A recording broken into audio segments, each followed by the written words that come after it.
तो डेमोक्रेसी जैसी विचित्र चिड़िया को समझने के बाद अब अपन लोग ये समझने का प्रयास करते हैं कि इस चिड़िया की आवश्यकता ही क्या है। मतलब इतना सब बवंडर की आवश्यकता ही क्या है। हम जैसे हैं वैसे खुश हैं, लेकिन उससे पहले हम सब लोग के भीतर एक कीड़ा है जो डेमोक्रेसी के प्रवचन से प्रभावित होकर जग गया है और एक ही सवाल कर रहा है कि क्या democracy was the best form of government. क्या लोकतंत्र ही सरकार का सबसे बेहतर रूप है, या लोकतंत्र ही शासन करने का सबसे बेहतर तरीका है, या कोई और तरीका है जिसमें लोकतंत्र से अच्छे फीचर्स हो। तो इसको जानने के लिए जितना जरूरी ये जानना है कि लोकतंत्र में क्या बेहतर है, उतना ही ये जानना भी जरूरी है कि लोकतंत्र में क्या बेहतर नहीं है, उसकी क्या कमियां हैं जिस वजह से लोकतंत्र को बेहतर नहीं कहा जा सकता। तो चलिए हम आपको कुछ पॉइंट से रूबरू कराते हैं जो डेमोक्रेसी के अगेंस्ट काम करते हैं। पहला, आप किसी भी देश के डेमोक्रेटिक गवर्नमेंट में देख लीजिए। हर एक देश में कुछ निश्चित साल के बाद इलेक्शन हेल्ड करवाए जाते हैं और कई बार तो वहाँ की सरकारें भी चेंज हो जाती है इलेक्शन के बाद, और एक कोई नया चेहरा, कोई नया व्यक्ति, एक नई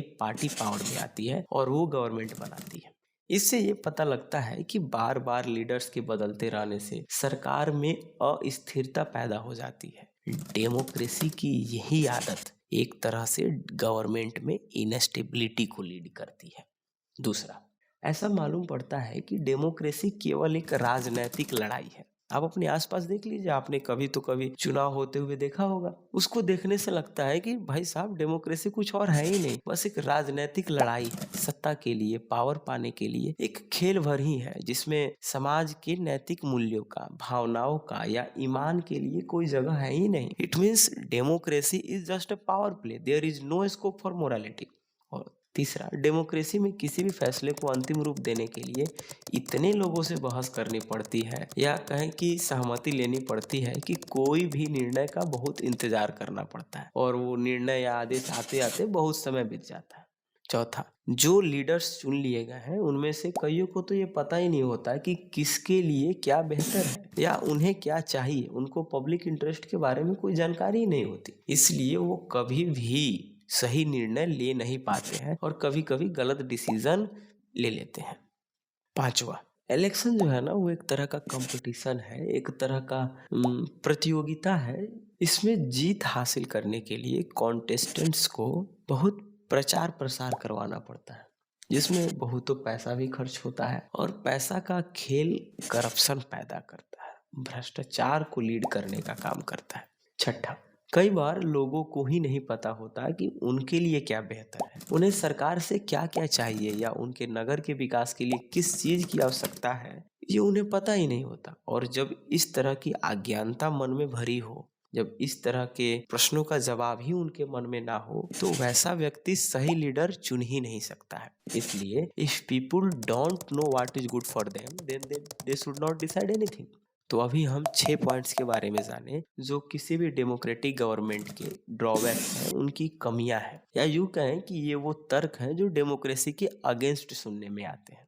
तो अब तनिक हमारे बात पर कान दीजिएगा और सुनिएगा। लोकतंत्र जो है वो कोई जादू का छड़ी थोड़े है कि छड़ी घुमाए, दो चार ठो मंत्र ठोके और मिल गया हमारे सभी समस्याओं का समाधान।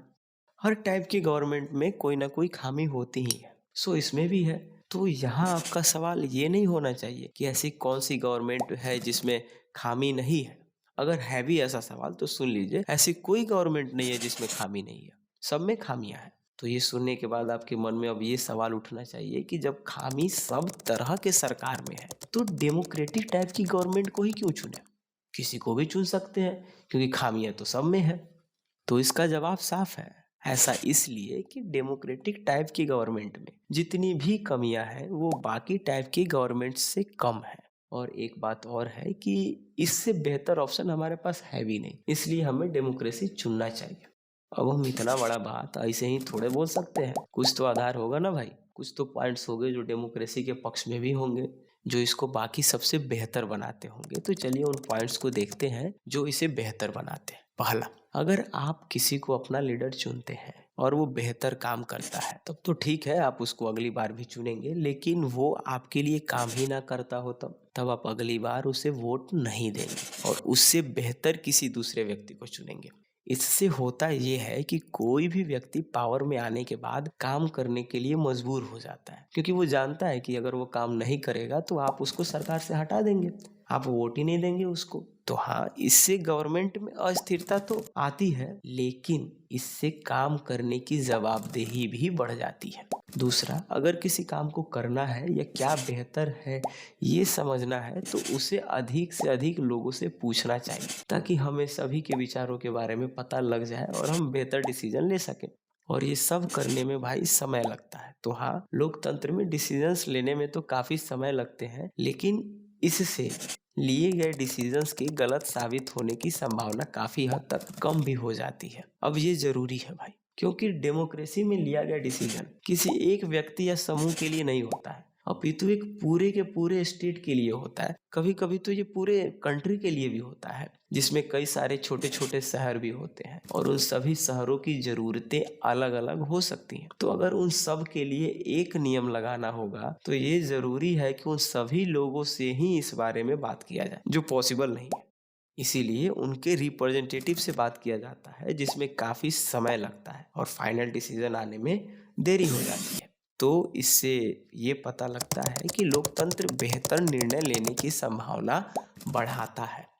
और तीसरा और सबसे मजबूत लोकतंत्र के पक्ष में उससे बनने वाली सरकार के कामकाज से नहीं जुड़ा है, बल्कि ये जुड़ा है लोकतंत्र और सिटीजन्स के बीच के रिश्ते से। लोकतंत्र में नागरिकों की जो हैसियत होती है, जो आदर होता है, जो सम्मान होता है, वो सरकार के किसी और तरीके में देखने को नहीं मिलता है। तो इसीलिए अगर इस व्यवस्था में, इस लोकतांत्रिक व्यवस्था में, इस डेमोक्रेटिक सिस्टम में बेहतर फैसले लेने में सरकार से कहीं चूक हो भी जाती है, तब भी लोकतांत्रिक व्यवस्था, डेमोक्रेटिक सिस्टम दूसरों से बेहतर है। ये बात गौर करने वाली है कि किसी भी तरह की गवर्नमेंट, कोई भी सरकार का रूप इस बात की गारंटी नहीं दे सकती है कि उसकी सरकार से कोई गलती नहीं हो सकती है। ठीक उसी तरह लोकतंत्र के यानी कि डेमोक्रेसी में भी इस बात की कोई गारंटी नहीं है कि गवर्नमेंट से कोई गलती नहीं हो सकती, लेकिन इसमें इस बात की गारंटी है कि अगर गलती हो गई तो उसे सुधारने का दूसरा अवसर अवश्य मिलेगा। तो हमें अब आशा है कि आप समझ गए होंगे कि हमें डेमोक्रेसी ही क्यों चुनना चाहिए। इसके साथ आज का ये लेक्चर समाप्त करते हैं और अगली वीडियो में हम डेमोक्रेसी के ब्रॉडर मीनिंग के बारे में जानेंगे। हम ये जानने का प्रयास करेंगे कि आखिर लोकतंत्र का बृहदर्थ में अर्थ क्या है। धन्यवाद।